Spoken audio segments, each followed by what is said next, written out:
There are some things that are unique to the decade that we grew up in.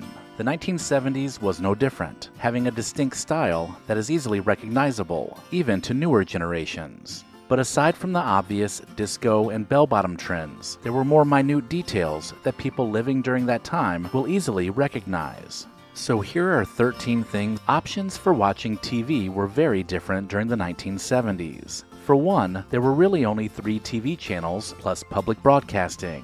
That's right, just 3. No streaming services, no endless options. You'd also have to get up and manually turn the dial to change channels. It was a time in which we waited for our favorite shows, which included nightly shows that were popular and Saturday morning cartoons. It was a big deal when you could pour a big bowl of cereal and binge hours of your favorite animated shows. But with the limited options on the television, it's no wonder kids spent so much time outside. Well, that and the fact that some parents made their kids go outside and play. During the 70s, making a mixtape was an art form. It took patience and dedication to sit by the radio for hours, waiting for the right song to be played. It didn't matter how good your timing was either, because pushing down the play and record buttons at precisely the right time still sometimes had the DJ talking over the intro. And that was just part of the charm. Cassettes had their quirks too, like when they got tangled, and you would have to use a pencil to wind them back in. Cassettes made it pretty easy to create what we know today as a playlist, and this was the first time we could listen anywhere we wanted. Did you ever run around the house and pretend you were Superman or Batman? Well, if you did during the 1970s, then you most likely had on a pair of superhero underoos. For many kids, they served a dual purpose. They were underwear and part of a costume when you were strutting around the house, feeling invincible. Superhero underoos were more than just clothing. They were your identity, especially the ones that matched the actual superhero outfits. Nowadays, kids can never appreciate their underwear in the same way. During the 1970s, record stores were not just places to buy music. They were social gathering spots. Just like the mall of the 1980s, young people would hang out with friends, browse through vinyl records, and even listen to albums before they purchased them. Store employees at this time were also music enthusiasts, and they would recommend hidden gems. It also wasn't uncommon for you to strike up a conversation with a stranger who was into the same music as you. So the local record store was a special place, and yet another experience that is hard to replicate today. Hitchhiking during the 1970s was surprisingly easy and acceptable. It was very common to see people thumbing a ride on the side of the road. Drivers would often not hesitate to pick up hitchhikers, and it was seen as a way to help out a fellow traveler. There was more of a sense of camaraderie on the open road back then, and that's hard to understand in today's world. But it wasn't without risk, and there was still a chance you might encounter a few weirdos, and that was just part of the fun. Nowadays, it's illegal to hitch free rides in many places, but back then, it wasn't unusual to find a service member, a student, or even a hippie thumbing for a ride. When you think back to the 1970s, men had some serious style. They had manly mustaches, sideburns, big hair, and that distinct aroma of aftershave wafting around them. It was all about the macho look, and men took their grooming pretty seriously. This was also coupled with some pretty bold choices in clothing too, and as long as you could leave a couple of buttons undone so you could show off your hairy chest, you were good to go. Nothing quite matches the swagger men had in the 1970s.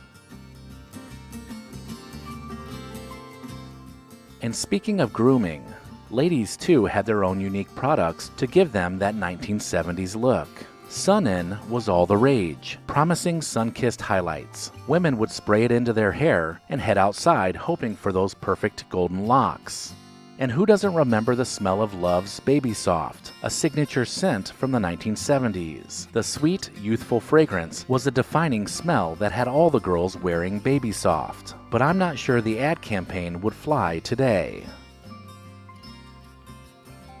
When the telephone that hung in the kitchen rang, it was always answered. This was before caller ID, so people had no idea who was calling.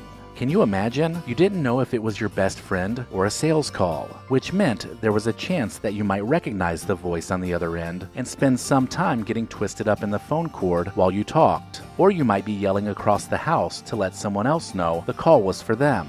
Today's kids might find it unbelievable that we willingly picked up the phone without the slightest clue as to who was on the other end.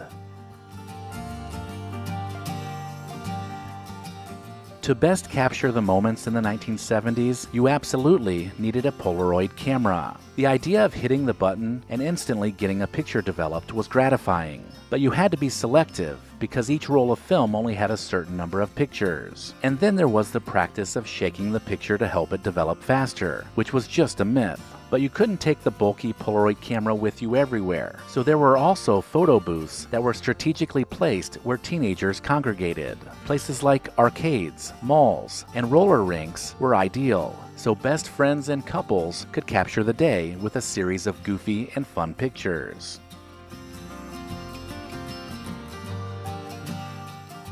If you were to step back in time and visit a 1970s kitchen, you'd probably find a fair share of mushroom-themed decor. Mushroom plates, mushroom curtains, mushroom wallpaper. They were everywhere. Everything back then seemed to have an earthy aesthetic, and mushrooms must have been the perfect fungus to represent that style.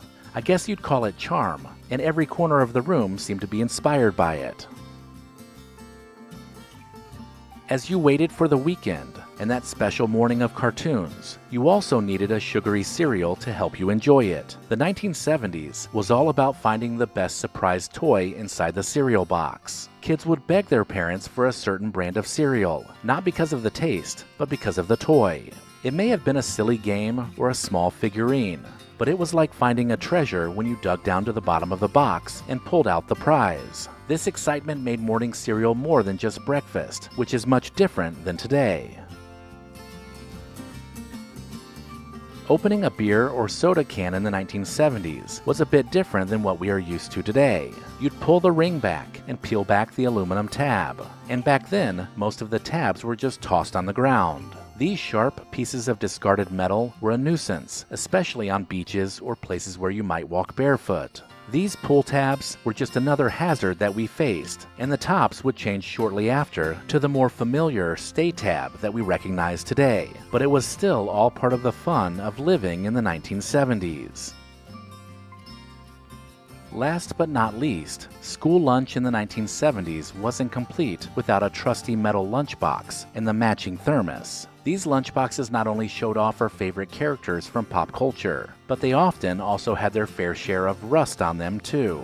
Any ding or scratch would quickly rust over, and our parents didn't seem to mind either. Remember the smell of opening a metal lunchbox after a long, hot day? Kids today, with their ice packs and insulated lunch bags, will never fully understand what it was like to grow up in the 1970s. Let me know in the comments if I missed anything, and make sure to sign up for the Recollection Road newsletter using the link in the description.